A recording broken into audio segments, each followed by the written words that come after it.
Hitting the snooze button. Why is it every time you plan to spend time with God, you get interrupted? Perhaps you sat down in your comfortable chair, opened your Bible, only to hear that familiar sound your cell phone makes when a text comes in.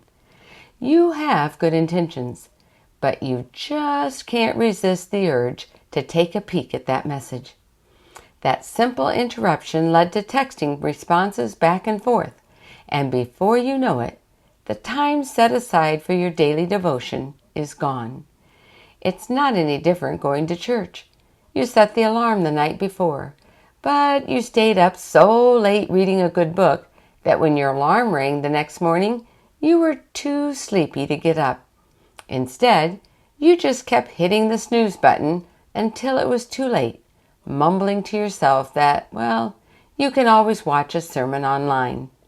The devil has a million ways to distract you from connecting with God, and the more successful he is, the happier he becomes.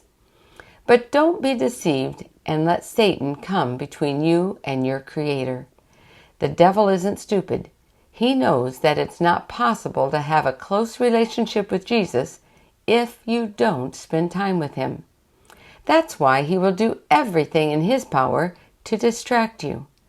Often, people skip devotions thinking that they just don't have the time. Between juggling work, kids, church commitments, and social life, life can feel overwhelming. But what many fail to realize is that spending time with God is the most important part of each day. Martin Luther once said, "I have so much to do that I shall spend the first 3 hours in prayer." He made communion with God his first priority. Jesus, when he was here on earth, made time to talk to God.